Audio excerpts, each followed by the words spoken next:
Not too shabby, Aquarius. Not too shabby. Right. Six of Swords is the I'm moving on card. I'm moving on. I'm leaving this behind. Sometimes it can be we don't even know where we're going, but we know what we're leaving behind. I kind of get the sense, though, it's something that you were at one time committed to. You may I mean, I'm looking at the Four of Wands here, which is the past, right? Last week, last month, last year, it doesn't matter. It's just what leads to the present. And it kind of feels like you made a good start on something, built a strong foundation.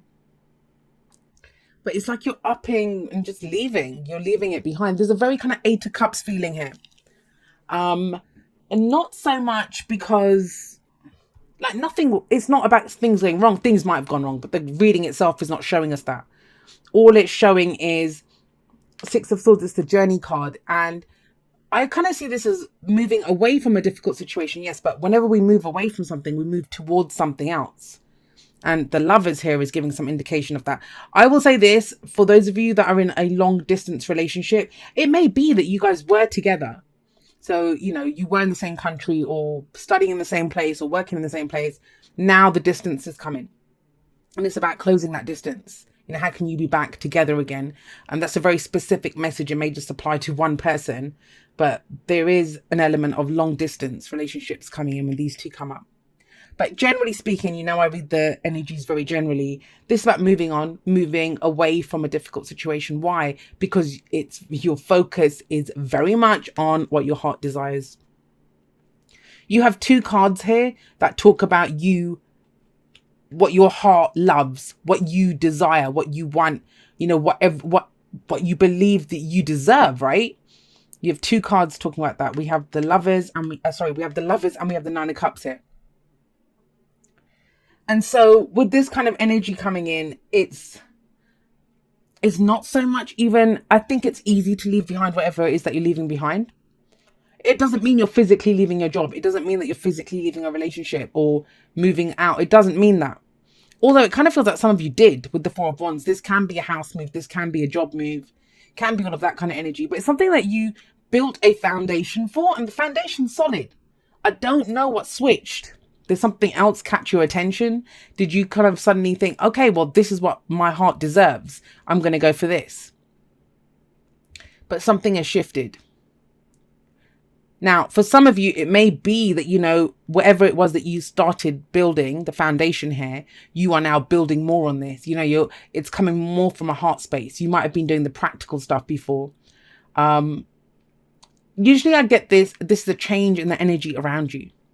So maybe you feel differently about the people that you're working with. Maybe you feel differently about the relationship that you thought you were committed to. A lot about your feelings here. Even the Six of Swords. Yes, it's swords, our thoughts, our beliefs, our ideas. But it's also the emotional baggage. I always see it as the emotional baggage that we take away with us from something that's happened. The reason I say that is no matter that they're moving on, they always take the swords in the boat with them. They always take them with them. Because you have to, right?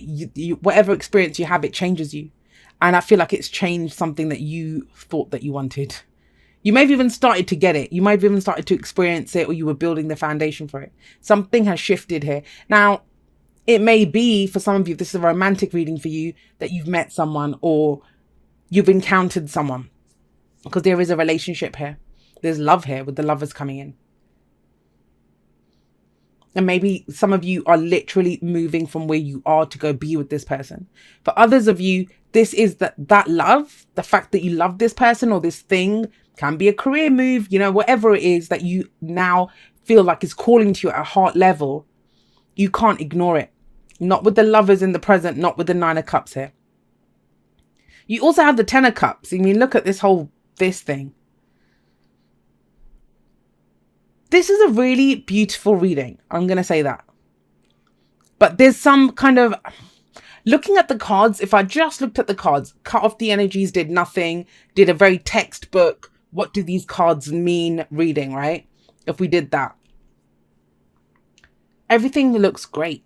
It looks fabulous. Like, just a quick run through. Moving away from a difficult time. That's what this week's about. Because you want your heart's desire. Why? Because whatever this was, the change in the energy around you, what you committed to, you're either deepening that by moving on to the Lovers, you know, going for what it is that you love, or you're abandoning this to go with something else.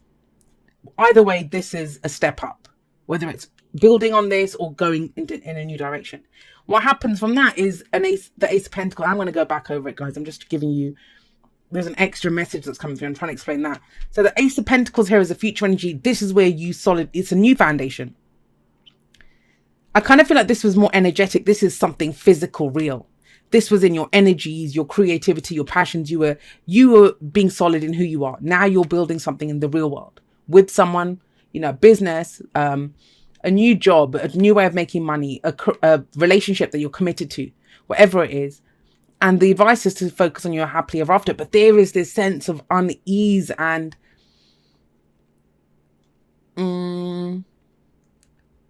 just not being sure. I don't know why that's coming, because you've got amazing cards coming up. Amazing cards. But there's almost this sense of, is this too good to be true? Is this really happening? Like, is this a dream? That's how this feels. And that's why I kind of raced through it, just to give you an idea that there's nothing negative coming up here. Nothing whatsoever. But I think I understand what it is. I think for a lot of you, whether it is literally or whether it is emotionally, mentally, whatever, spiritually, you are picking up from wherever you were settled, where you were committed, where you were before established, and you're going somewhere else. It's just, that's what I'm getting. Something is being abandoned to go begin something new somewhere else, whether that is literally or whether that's emotionally, mentally, whatever. And that's where it is. That's tricky. No matter how much you want change, that is a tricky energy to navigate. And I get it. I understand it. But another reason that I'm saying that is I understand they would not advise you to look at your 10 of Cups, which is the happily ever after, the end game, what you're hoping to achieve from this. You would not be advised to focus on that fully if it was that easy, you'll just be bouncing along, right? But that's your advice.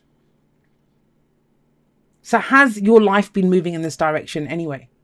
Have you been slowly moving away from things? Is your heart's desire now very clear to you, Aquarius?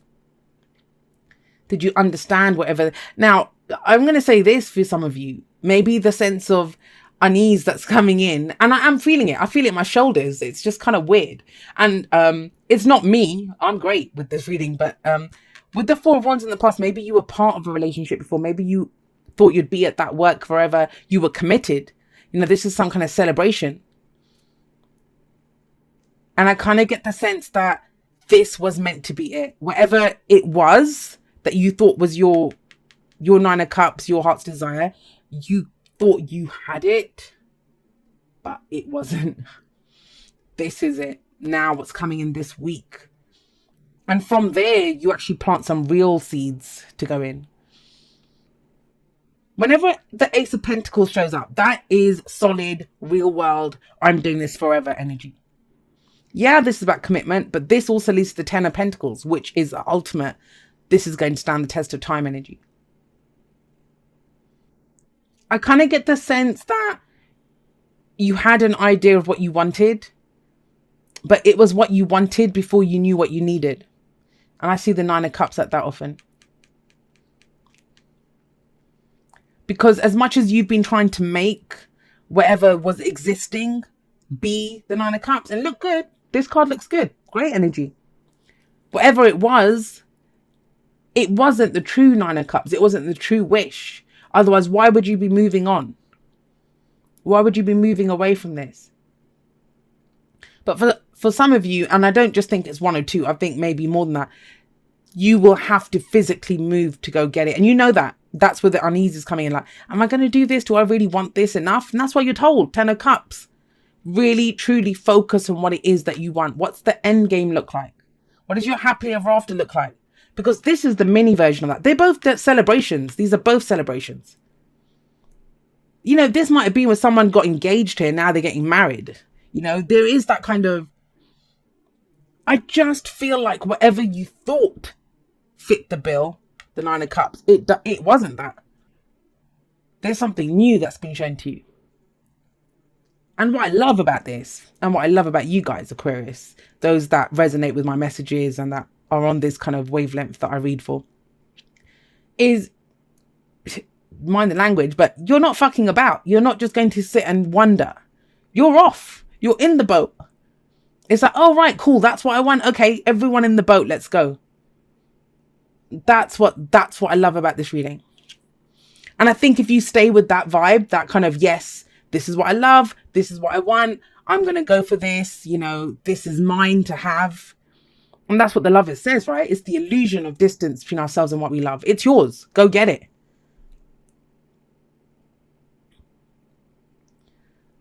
Now, it's a general reading, so the energies can go both ways. Maybe someone's coming to you to get what's theirs, right? But there's an Ace of Pentacles here in the future, and that is building something solid that has the potential to stand the test of time. And that's just it. Think about it. It's the Ace that sits under the Nine of Cups. It's the foundation. Your focus, everywhere you look here, is the foundation. This is the foundation. This is it. I think it was Virgo. I think it was Virgo. Somebody, I don't know. They got a similar message to this where it's about, you know, when you go back to kind of retweak the foundation. Where it's like, hang on a second, that foundation was great for when I was going to build a cottage or something. Now I want to build like a tower block. I need a stronger foundation. I'm going to go back and fortify that a little bit because the dreams changed. The dreams changed. What you love has changed. Now, I want you to think of it this way. If you still love the same person that you loved, if you're still interested in the same career that you have always been interested in, whatever it is, right, that you love, because that's what the Lovers is, what you love. Have your feelings about it changed? You might be thinking, well, hang on, if I loved it before, why not just love it now? No, because with the Six of Swords coming up, there has been some journey. At the very least, you've emotionally moved on from something. Maybe before you loved it because it paid really well, but now you think, no, I actually enjoy what I'm doing. You know, maybe wouldn't want to do the tarot, right? So I'm thinking, I don't really want to do the tarot. I'll just do it because it makes me money. But somewhere in the process of doing the tarot, I'm like, wow, this is amazing, so profound. I really connect with it, you know, all of that kind of stuff. That's the kind of change I'm seeing in someone, in what they're doing. The way you feel has changed. What you see as your wish has changed. What you see as your happily ever after has changed. And even the magnitude of it, like you might have settled for, I don't know, if I earn, I don't know, 1,000 a month or 2,000 a month, I'll be happy. Now it's like, no, man, I can get 5,000. It's cool. And it's not even about the money. It's just that you'd enjoy the challenge of that. You know, a lot of times we put limits on what a happily ever after looks like because we think of what we can achieve. But there's a kind of limitless energy here that's coming up for you guys. It's a really bizarre reading. I hope it made sense. It's because there's a kind of undercurrent going on with this. This kind of feels like a facade. I don't know how to explain it. It just feels like a facade. Like there's so much more going on underneath this for a different reason. And I guess that's why it's not being shown here. Because your reason is going to be an individual reason for you. And you know what, Aquarius, I'm telling you this, that the way you feel about things, for the people that resonate with this, so some people listen to this and thinking this bitch is going crazy. Well, maybe I am. But you know, the way we feel about things, it's different now. Nothing may have changed. And it's almost like we're looking at the same person and there's a different emotion attached to it now. We're doing the same work. There's a different emotion attached to it now. The way we feel about things has changed. And when you change that much, then, you know, you're going to have a heightening of some emotions, you know, something that you might have just liked before. Now you love it. Or before you thought, oh my God, this is the be all and end all of what I want. And now it's like, did I really want that? That's all I wanted. So, you know, that's why it's coming out like this, because it's very individual. Your reasons for doing this is very individual. But overall, we all can tap into these energies. And if you can move, that's the thing. However, you know, that move comes, whether it's a physical move, whether it's you shifting from one state of consciousness to another, you know, how you feel about things, whether that shifts. There is some shift here, some moving away from something. And you go with what you love, what you truly love, Aquarius. Not what you think you should love, not what you think you deserve to love, but what you truly love. It can be built into something that ultimately is a happily ever after kind of energy. You know, for a lot of you, I'm just going to go in a little, sorry, I know there's things that keep bouncing up from this. This could be like the people that we celebrate with, our friends, family, lovers, whatever it is. But there's a shift in that too. There's a shift in that too. Like everything shifts. And there's only one major arcana card in this whole spread. And that's the Lovers. You know, this is the kind of love that you can't deny. It's not finding something to love. It's finally listening to that love that's screaming within you for, I love this person. I love this job. I love this career. I love that city. I love that country. I want to be here. I want to go traveling. I want to be free. Whatever it is that you love. And you take it from that emotional realm, acknowledge it, understand that that's yours to have, and start building it. But there's some people or some situations that get left behind in you doing this. What did I say? Limitless. You are limitless. Recognize this truth. You can do anything you choose to do. That's what it is. And that's why I think it feels so broad as well, because people are going to take this in so many different directions. And come on, we've just had the eclipses in our sign and in our 7th house in Leo. You know, it's been rough. It hasn't been easy. There's been a lot of monumental shifts that have taken place. I don't know about you, but the world just seems like a different place. That's how it's just been for me. I just felt like I've skipped a few dimensions to the left or right a little bit. You know, I just don't know what's going on. So maybe a few of you are feeling that. But there's so much potential here, and you are limitless. I mean, tell me one negative aspect here. I think it's going to be this, because what you're leaving behind, there's nothing wrong with it. You just don't feel the same way about it. Yup. Okay, so we have Yang coming up. That's the masculine principle. This is action. This is doing. Yin is the receptive one, where you kind of consciously allow things to come to you, right? Yang is not. Have a look at this, guys. The hands are out. The explode. This is action. This is action. And it's time for action, Aquarius. It's time for action. But have a look here. Like we have wands in the past, but we don't really have wands coming up. Because it's almost as if once you tap into that, whatever it is that you love. I don't know, some people treat love like the L word, you know, that, but anything you do it for love. Whether you're building a house, whether you're going for a job, whether you want that car, you love it. There's a part of you that's called to it. You know, it enhances how you feel. You want that amazing feeling. Everything comes from love, but you're being asked to act on it, and you can act on it. You know, for some of you, with the You Are Limitless card and Yang and this whole kind of moving on, but you still have everything, there is a sense of you can have it all. But do you believe that? It says, dearest you, miracles never run out. Look back over your life and you will see so many moments of synchronicity when all the right people, the right place, the right opportunities and the right time just showed up without any of your help. Think back to how you felt just before a miracle happened. You felt you were giving up. But it was more like a gentle surrender to whatever was about to happen. We want you to know that miracles are being concocted for you and you will never, ever run out of them. You just don't get to choose how they come, who will deliver them, when they will show up and what they will do for you. All of that is our department. Spirit knows what is best for you and what wants to be expressed through you. You are incredible and amazing and a magnet for miracles. That would be a good mantra for you today. We're on it. Relax. If you only knew how much you were loved, sigh. Now, I think that's it. That's the dilemma here. It just almost feels as if you can honor yourself, and it's so strange because I was having this conversation with someone earlier today. If you can honor yourself above everything else, you know, honor yourself, honor what your heart desires. That's the only thing you have any business honoring anyway. What does your heart desire? What are you doing to make sure that your heart is fulfilled, that you are living a fulfilled life in this very moment? It's something I've been talking a lot about on Instagram recently. That's what you do. And that means, you know, stuff that isn't working for you, just moving away from it. And it almost feels like if you do that, you focus on the leaving the stuff behind, right? If you don't know where you're headed, it feels like it kind of comes up. It kind of comes up. And you know, sometimes when the Four of Wands comes up, someone might say to you that, look, but this is amazing. And you kind of think, yeah, on paper it is amazing, but it's just not doing it for me. It's not what I want, right? But it kind of feels like you do have it all. Like there's no heartache here. There's no breakups. There's none of this kind of stuff coming up. So really look at what you no longer have any emotion for. You just don't feel it. And focus on what you do feel. Focus on what your happily ever after looks like. Because that's what you get to build. That's the energy that's coming in for you.